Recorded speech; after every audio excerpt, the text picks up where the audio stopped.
The story of Rapunzel, as told in Grimm's fairy tales. There was once a man and a woman, who had long in vain wished for a child. At length, the woman hoped that God was about to grant her desire. These people had a little window at the back of their house from which a splendid garden could be seen. It was full of the most beautiful flowers and herbs. It was, however, surrounded by a high wall, and no one dared to go into it because it belonged to a witch, who had great power and was dreaded by all the world. One day, the woman was standing by this window and looking down into the garden, when she saw a bed which was planted with the most beautiful rampion, Rapunzel, and it looked so fresh and green that she longed for it, and had the greatest desire to eat some.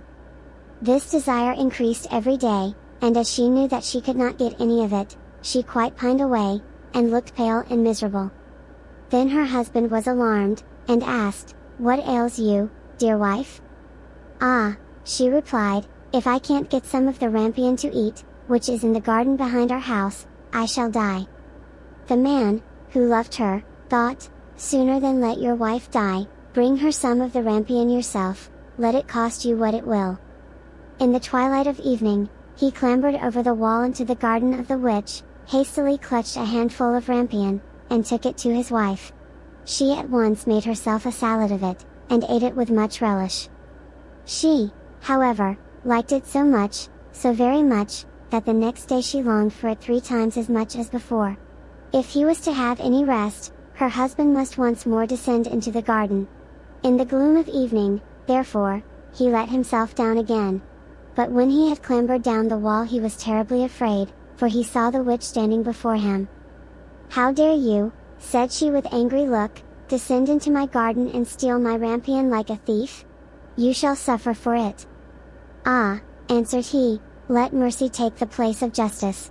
I had to do it out of necessity.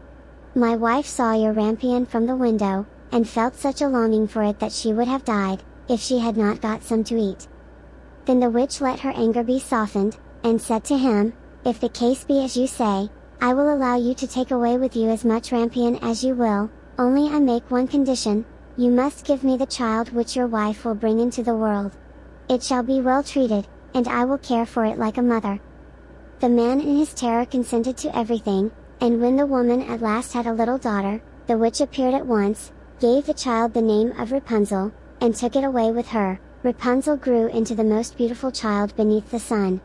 When she was 12 years old, the witch shut her into a tower, which lay in a forest, and had neither stairs nor door. But quite at the top was a little window. When the witch wanted to go in, she placed herself beneath this, and cried, "Rapunzel, Rapunzel, let down thy hair."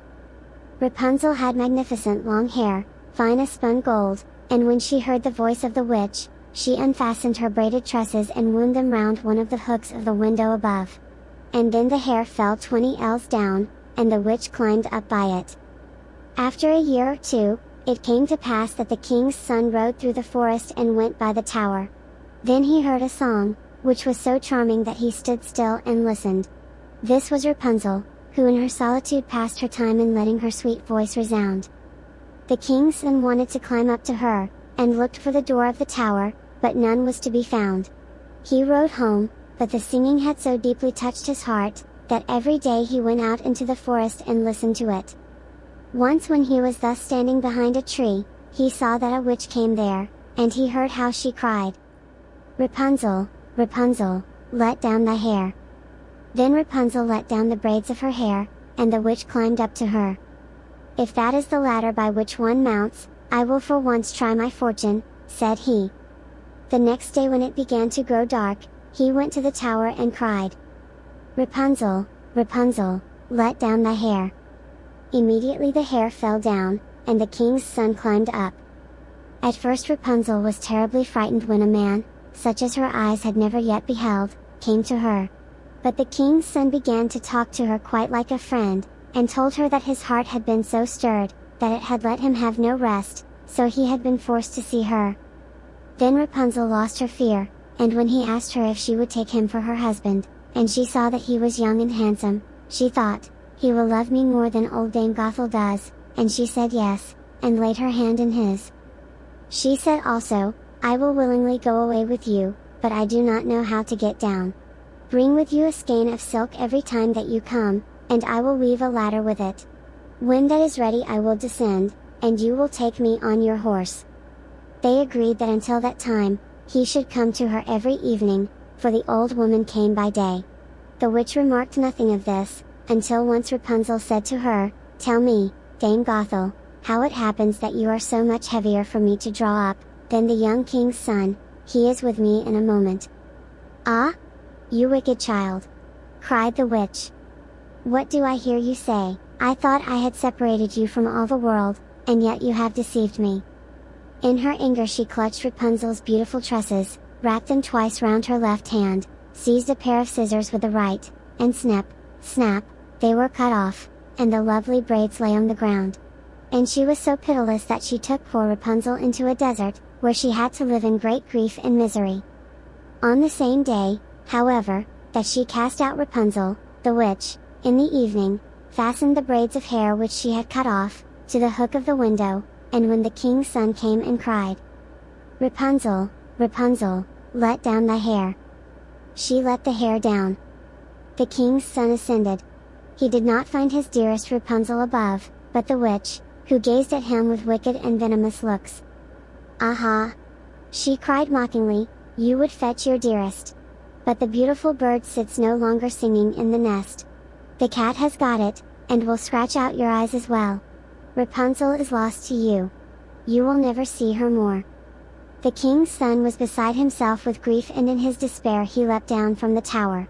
He escaped with his life, but the thorns into which he fell, pierced his eyes. Then he wandered quite blind about the forest, ate nothing but roots and berries, and did nothing but lament and weep over the loss of his dearest wife. Thus he roamed about in misery for some years, and at length came to the desert where Rapunzel lived in wretchedness. He heard a voice, and it seemed so familiar to him that he went toward it. When he approached, Rapunzel knew him, and fell on his neck and wept. 2 of her tears wetted his eyes and they grew clear again, and he could see with them as before. He led her to his kingdom where he was joyfully received, and they lived for a long time, happy and contented. The end.